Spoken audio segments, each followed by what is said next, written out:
so I won't even attempt. But we are extremely, extremely excited today to have the co-founder of Google, Larry Page, with us, who came to Washington yet again to tell us all how important and how critical white spaces are and why we need to get the rules of the road out in the marketplace as soon as possible. Larry, thanks for being here today.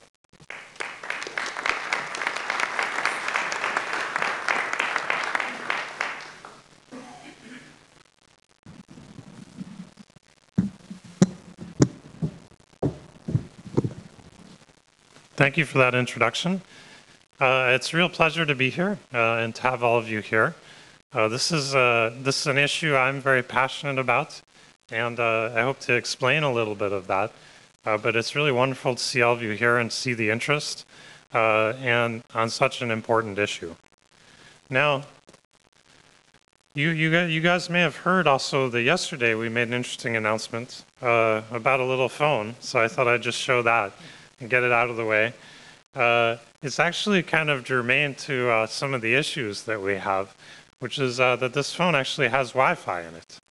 And it's actually an amazing thing. You know, we sort of forget that Wi-Fi didn't used to exist, but Wi-Fi is the combination of a really junky piece of spectrum that was thought to be useful only for garage door openers because of interference concerns with microwave ovens, right? And somehow that's how we all use that's what we use every day to connect to the internet. You know, I use Wi-Fi every day, all day with my laptop, and that's how I connect to the internet. And we just read a statistic that was just amazing to me. The projection is that there'll be over 1 billion Wi-Fi devices produced this year. So, you know, like this phone, like your laptop, all sorts of devices that, you know, need to connect to the internet are using Wi-Fi. And that combination of junk spectrum that was worried, going to be worried that, you know, you couldn't possibly use it for anything because of microwave ovens use the same frequency, which should cause a lot of interference, suddenly is in 1 billion devices. It costs about $5. The chipset, the chipset costs about $5 in the device. And that's why there's a billion of those things. And so this notion that we're hearing from the broadcasters and people like that, oh, there's going to be interference. They're broadcasting with 100,000 watts, you know, on a lot of these stations. The notion that a small device like this is going to significantly interfere with that is just not, it's just garbage. It's not true. And I'll talk more about that, but I just wanted to start with sort of that little story. You know, the thing that's amazing to me is that we're sort of in this debate, and we have this tiny, tiny slice of spectrum that's used for unlicensed open things, this 2.4 gigahertz, and there's a few other things. And everybody in the world uses those things all the time. And, you know, we're somehow, the public debate, we're like wondering if we should take that tiny, tiny little sliver that everybody uses all the time and make it a tiny bit bigger. And so everybody can use it all the time even more, right? And actually get higher data rates and get things to work better. And that's such a no-brainer for me. I'm amazed that we're in the state of the debate that we are. We've made tremendous progress, and I'll talk a little bit about that.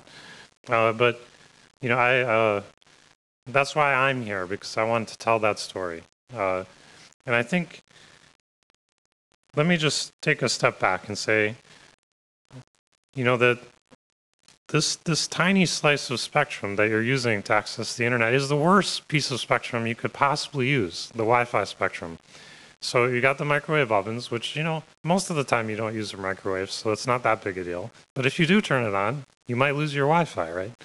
Which isn't, you know, it's not the best possible thing. By the way, if you're losing your Wi-Fi when your microwave turns on, you probably should run out of the kitchen because it's also radiating you. So you should get that fixed. But in any case, it doesn't go through walls. You know, the reason why you use it in your microwave is because it heats water. And it actually interacts with a lot of stuff. So it doesn't go through walls very well at all. It basically goes through two walls and then it stops. And so it's, you know, if you've tried to cover your house with a Wi-Fi router, you know, you'll discover once it goes through two walls, it basically stops and it's very difficult to get coverage.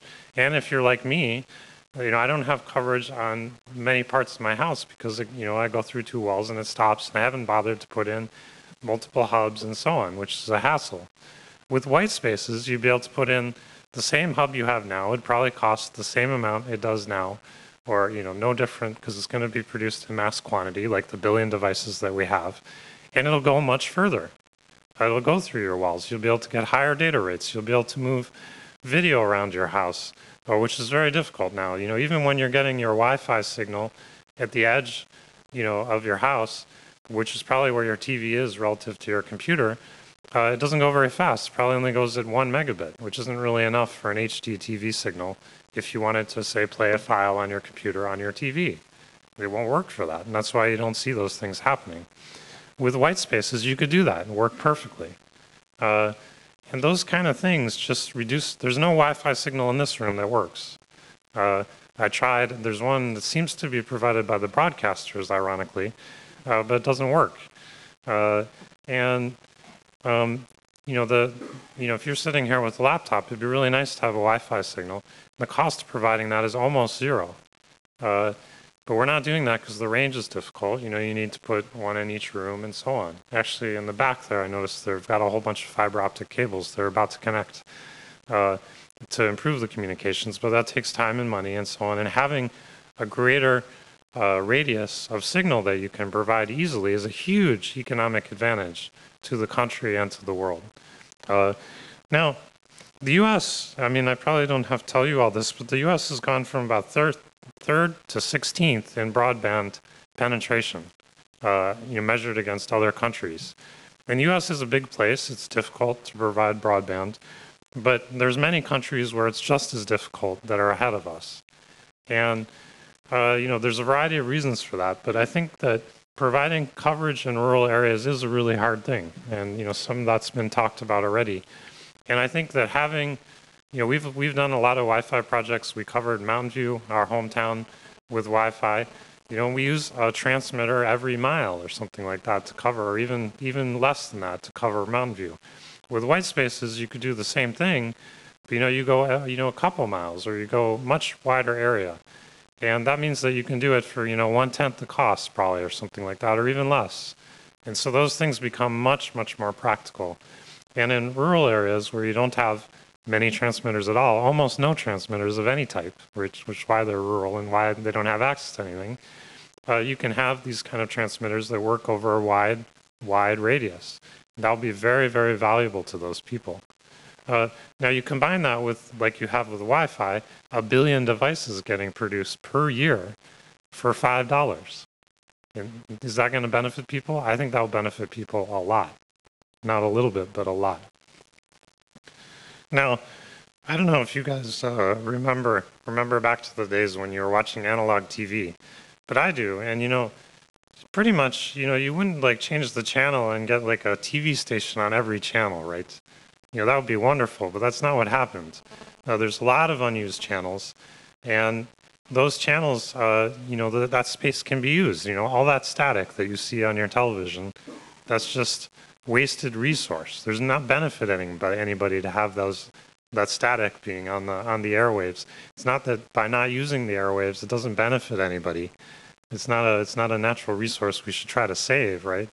It's a natural resource that we have to use, and we should use it efficiently, and we're not doing that now. It's mostly static.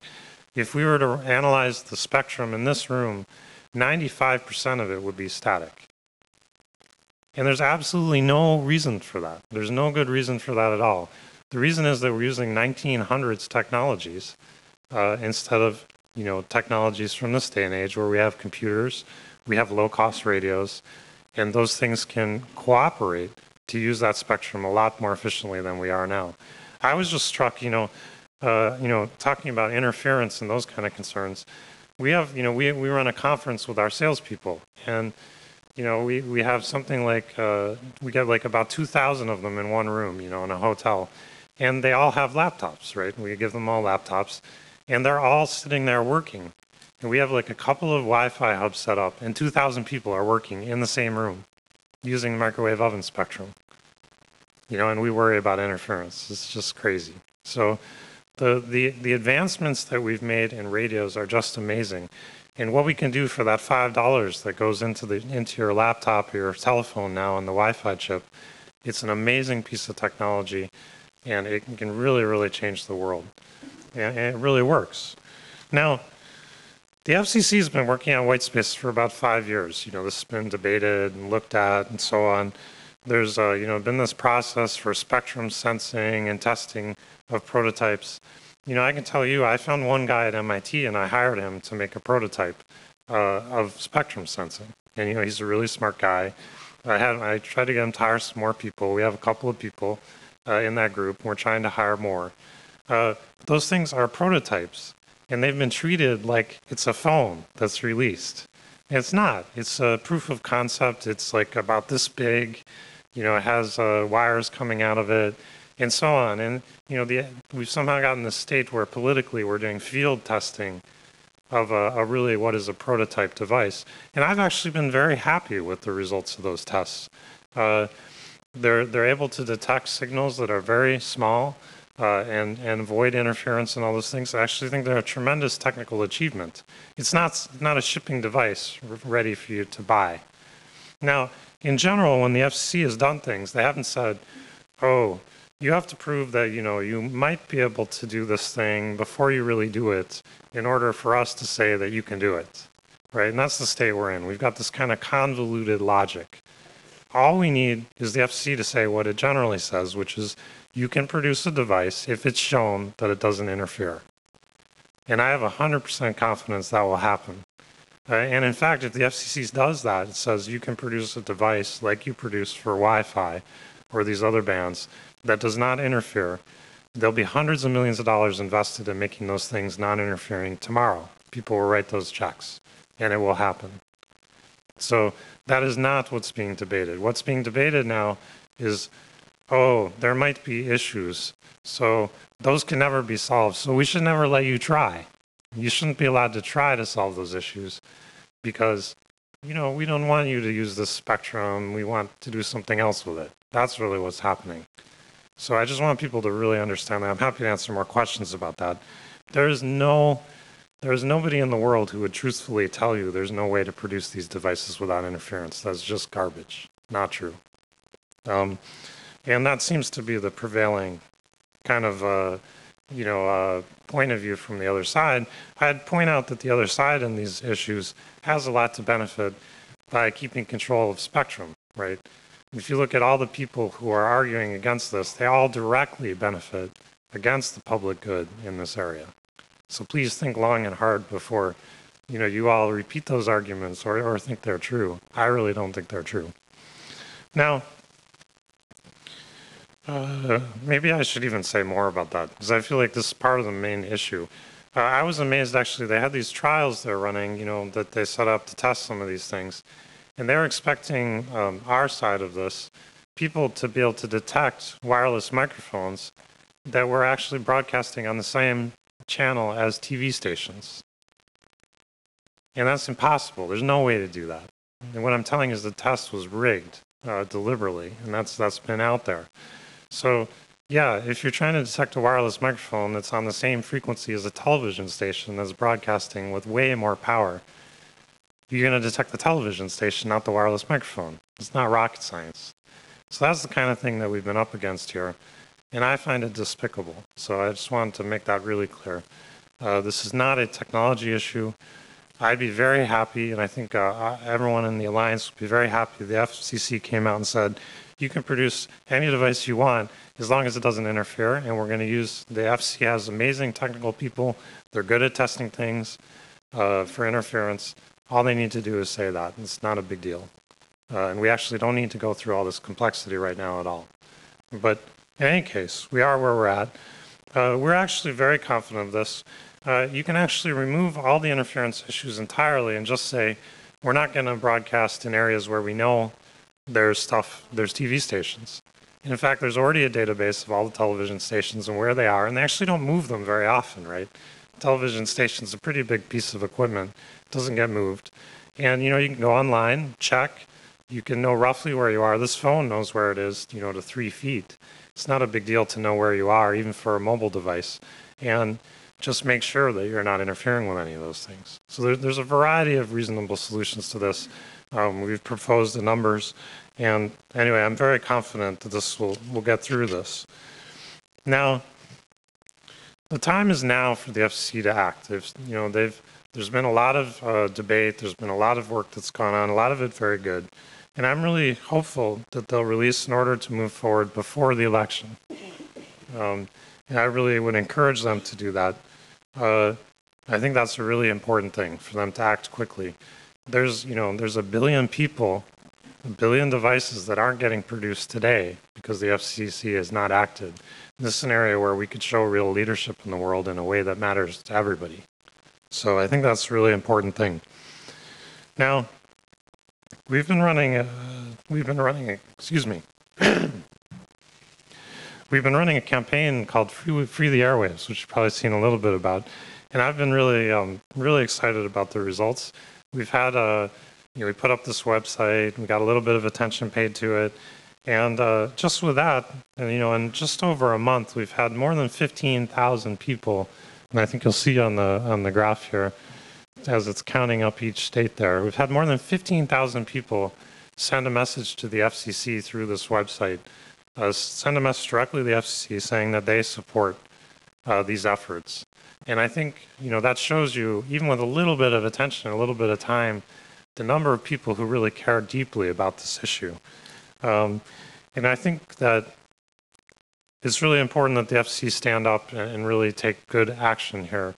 That's in everybody's interest. It's in the economic interest that will help everybody go about their daily lives, and things they already use like Wi-Fi and so on will be radically improved by this. It's not a small amount of improvement, a radical improvement. Now, I think the promise here is huge. That's why I'm here. That's why I'm spending time on this. There's virtually no cost for any of these things. This is spectrum that's not being used well now. There's a lot of spectrum that's not being used well now. And I think that by doing this, we can actually make progress also on the rest of that spectrum, which is a really important social thing.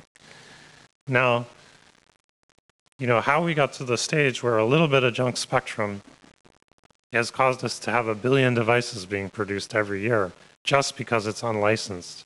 And that's basically the only chunk that we have that's unlicensed. And why we're debating whether we need a little bit more unlicensed spectrum is beyond me. But if people want to debate me on that, I'm happy to do it. But it's so obvious that we should do this that, I don't even know how there's a debate on that. So with that, I think those are the main things I wanted to say. Maybe we'll open up for questions. I think we've got a mic in the... We've got a wireless mic, which hopefully will work. Oh, it's wired. Why don't we have people line up in front here, and then we can...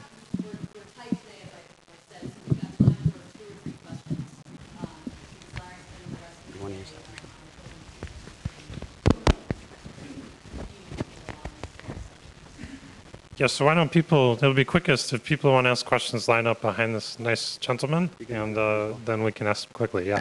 I'm Phil Goldstein from Fierce Wireless. First of all, great presentation yesterday in New York. This is a question that's, probably on everyone's mind. You talked about it a little bit.